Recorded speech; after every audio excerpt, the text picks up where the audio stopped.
Hello, and welcome to the Bluegrass Sports Show, or The BS Show. We are two fat guys talking crap. I'm Carl, And I am Perry. the animal. And before we start, I do want to give a shout out to Cody and who else? Kenny. Cody and Kenny. Cody Johnson turned 26, I believe, on Monday, and Kenny Riggs turned 28 today, October the 18th. Hey, Kenny, getting old. Yeah, I'm not far behind him. Happy birthday to both of you fine, wonderful gentlemen. And thank you for watching, guys. But today we're coming at you with just going over some current events. The Gordan Hayward injury. What's some of the other ones? Oh, well, I mean, you have just recapping last night as a whole. Of course, opening night excitement. 5 minutes into the first game, you have Hayward essentially derailed Boston's entire season. Yep. And then the nightcapper was with the controversial ending to the Rockets and Warriors game. It's a great night of basketball. Mm-hmm. Now, with the Gordan Hayward injury, let's go ahead and put into perspective what we had with that game. It was already a super emotional game. Mm-hmm. You have the whole debacle with Kyrie wanting out of Cleveland through the summer.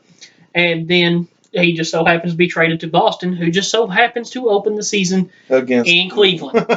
So you have the whole atmosphere of where Kyrie's first game playing as a Celtic is playing back in Cleveland against the Cavs. And then 5 minutes into the game, you already have the Celtics playing on that emotion. And then 5 minutes into the game, you have Gordan Hayward just completely dislocate his ankle and fracture his tibia. My study of what I was looking into this, just on general average, for a fractured tibia is 3 to 6 months. Now, it doesn't mean that he'll be out that long. Doesn't mean he will only be out that long. We won't know until we know he's not had surgery. Right. What the last I heard is that he and Boston were still in discussions about when and where he was going to have surgery done to have it repaired.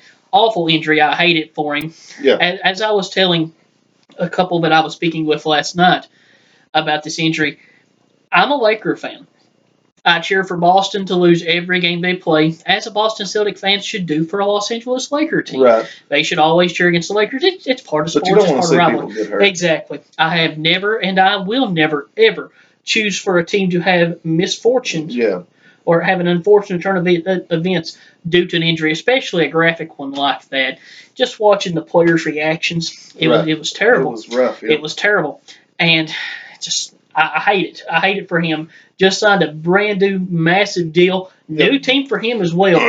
And while it's not for certain that his season is over, it's at least going to be hindered. Very hindered. Greatly hindered. Yeah. Now, as far as the game itself, and I was speaking at length with the one who shall remain nameless about this, and my personal just look at the Boston-Cleveland game. Cleveland didn't really play that well. LeBron played fantastic. Right. LeBron, I think, was an assist away from a triple-double. 29, 16, and 9 or something like that. That's exactly right. But he played fantastic, but the rest of Cleveland just didn't play that well. Well, I missed a lot of the game, but I watched the fourth quarter. You've got what you have. Those are both brand new teams. Mm-hmm. There's going to be a massive filling out process. The thing that helps Cleveland get over the hump is that their two core pieces, being LeBron and Love, are still there. The rest will morph in elsewhere, and Wade has a familiarity with LeBron. With Cleveland, or I apologize, with Boston last night, the emotion of Kyrie's return to Cleveland. And then you add on the added emotion of playing for Hayward. Mm-hmm. And just... Yeah, it drove him. I mean, it wouldn't be exactly. Anyway. And you're playing for Hayward at that point in that game. The emotion's still real. Mm-hmm. Kudos to Brad Stevens for getting that team rallied behind and going. Right. Of course, because Cleveland beat the dog crap out of Boston in the first half. Mm-hmm. And then Cleveland made a run. Now, mostly of that run, Jason Tatum played a very good second half. Kyrie looked good last night, but Jaylen Brown played completely out of his mind last night. Just knocking down jumpers left and right. Now, one thing I will say for Brad Stevens, you brought up him getting the team to rally behind. I think he is an outstanding coach. He is an outstanding coach. I come away from last night, Cleveland's a brand new team. It was almost impossible to judge Boston just at a first impression on that game just because of all the circumstances. Right. You're going to have to give Boston a couple of weeks now because their entire... Boston no longer, some people considered them a contender, some people didn't. I personally didn't. But now they're pretty much not a contender. This has Right. completely altered their season. Now, it doesn't mean they won't be a contender down the road in another season next season, but this has pretty much set them a year behind where they thought they were. Mm-hmm. But they were building for the future regardless. With the trade, that was their whole design for this. Right. This is going to force Jaylen Brown and both Jason. of them are. The whole Boston team really is young, except It's for going Horford. This is really going to accelerate the development of Jason Tatum and Jaylen Brown. To be seen if it helps or hurts those kids. Right. But something else with this, it may make them tougher down the line. I don't think they necessarily do anything to help Boston. I think Boston still is a top 5 or 6 seed in the East this year, but I don't think they missed the playoffs at this point because they still have Kyrie, they still have Horford. Compared to the rest of the East, they still have talent. Right. So I think Boston's still semi decent in that regard, but. And this is something else we wanted to discuss as well. Skip Bayless. Oh my gosh, absolute one of my rants right here. Skip Bayless is somebody that I absolutely cannot stand. I've never been able to stand him. Idiot, man. He is an idiot, and this man. And I know this is completely off topic, but not really. I'm talking about his hatred for LeBron. Oh, yeah. Well, I hate LeBron, but I still try to be unbiased about it. No, he does not. I know. He gives no credit whatsoever to LeBron. And he makes outrageous predictions and claims that never come true. You're an idiot, Skip. You're an idiot. And for you to literally take the Gordan Hayward injury that affected the entire team, not to mention Gordan Hayward, in a horrible way. And the entire basketball world instantly started mourning for. Right. Because, even Utah Jazz sent out, I seen it, a tweet. To him and his wife. Yes, saying, we wish you, the best and get well soon or whatever. And that's fantastic from the Utah Jazz's standpoint.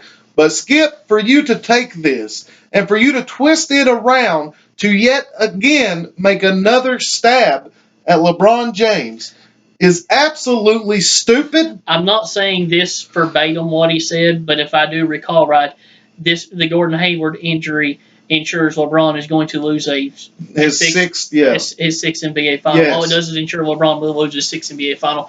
Completely classless.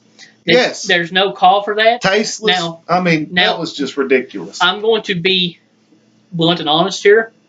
It's probably true. But there's no reason to say that. Not in that moment. Absolutely. There's no reason to say it in any moment. If you're going to say, I wouldn't put it past Skip at all to say that, some point in the season at all. But for you to say it coming off somebody getting injured, you know what I'm saying? Like if you see a team struggling and you say, okay, well, this team that was going to combat LeBron, now he's definitely going to lose his 6th final. That's different than you using somebody's injury to take a stab at LeBron. If you feel like you need to say something, come out and say Nutter Butter is an underrated cookie.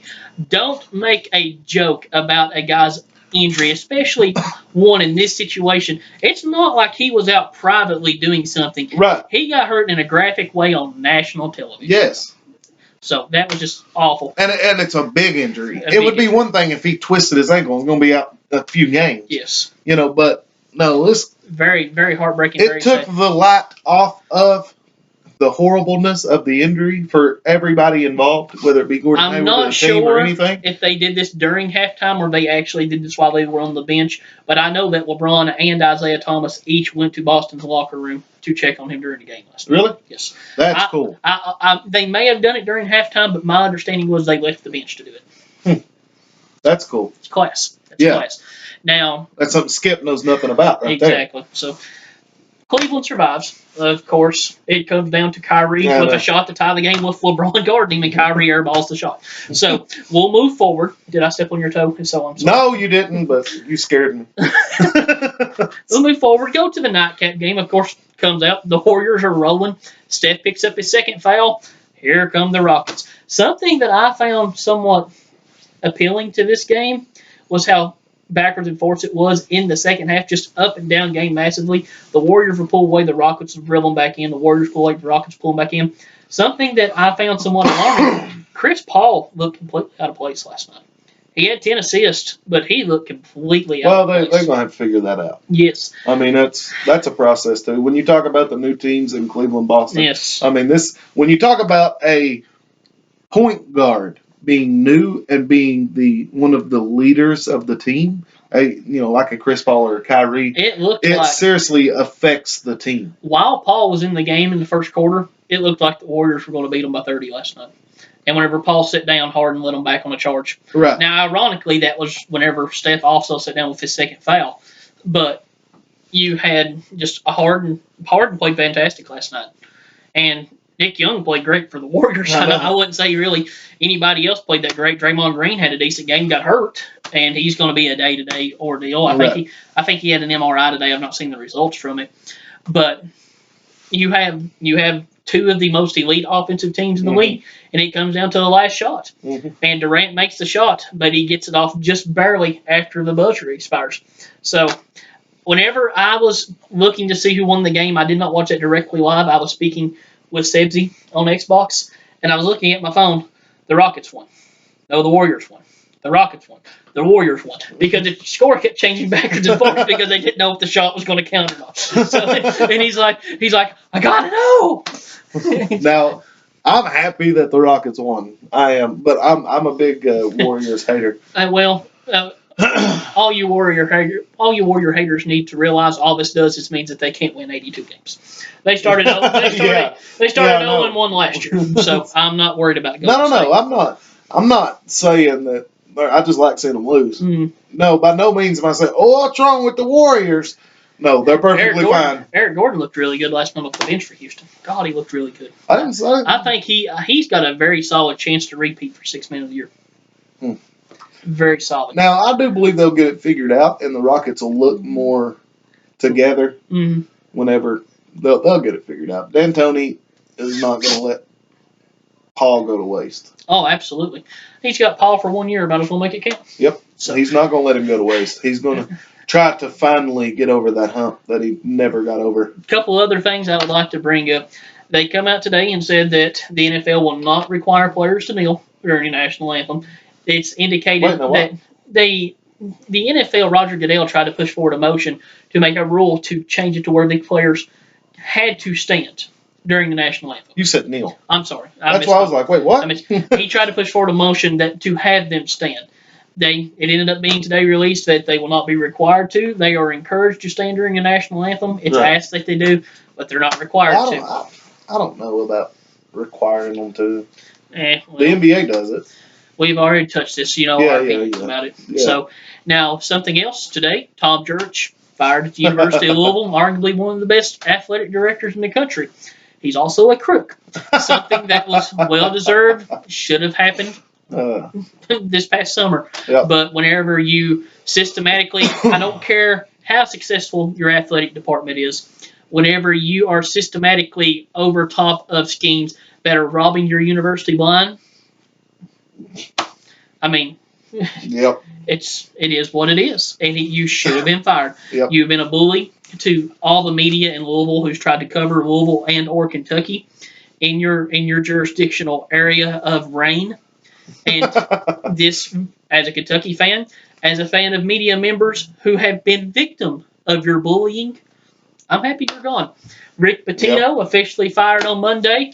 Hoorah! You all know I celebrated like a king all day long. Yes. I celebrate. Today comes out he is subpoenaed by the grand jury to appear in regards to the NCAA fraud case. So maybe, just maybe, Rick Pitino not only gets fired, maybe he goes to jail and everybody can be happy. Maybe. Now, one thing I want to get your thoughts on, him filing against Adidas for the slander of his name. What's your thoughts on that one, Perry? That's classic Rick Pitino. Oh, man. He knows he's not going to get his money from Louisville because he was justly fired. So he knows he's not going to get his $44 million from there. So I'm going to turn around and try to get it somewhere. I'm going to sue Adidas because you've ruined my reputation. Never mind the fact that there's records of me in contacts and there's deleted text messages. Did you see that he provided a list of text messages and they would go from like mid-August to like the end of September obviously there's a whole group of text messages gone there where questions are, and then No, I didn't answers, see and that. then there's answers provided with no questions. They completely doctored that. And then they're like, there's a text message from September 28th about him texting this guy to supposedly cover his hind end. And it's supposed to be, well, he done this. He referred it off to somebody else. They must have done it. All this broke on September 26th. So whenever they're questioned, so why does this say September? Oh, that's the date that we copied the message. No, that's the date the message was sent. Oh, he accidentally sent it to that guy. He meant to send it to me, the copy of it. No, he sent it to that guy. It's stupid. That's the University of Louisville as a whole. And I, for one, am tickled that they are going through a clean sweep. So, yes, that's what they need. Now, there's not really much of anything else to cover That was fun. In the world of modern sports. It was announced that Dale Jr. and his wife are expecting their first child, a baby girl. Congratulations to them. I didn't know that. Yes, it come out Monday or Tuesday, one of the two. I can't remember. So they will be expecting a daughter. Pretty exciting. Well, I guess that's it for today's video. I guess it is. That was fun, though. I like that. Indeed. That was fun. My back hurts. I love the Warriors losing. Thank you guys for watching. If you liked it, go ahead and hit that like button and that subscribe button. Once again, happy birthday to the fellas. If you do like it, share it with your friends. We're almost there. I think we're at 41. Something like that. I think we're at 41 subscribers. We're almost there. 9 away, guys, from letting you all call in and ask us questions live on Facebook, because we're probably going to do Facebook at this point on our Facebook page. Like us on there. It's the Bluegrass Sports Show. Twitter, Bluegrass Sport 2. Anything you want to add? Swaggy P! Have a great day, guys.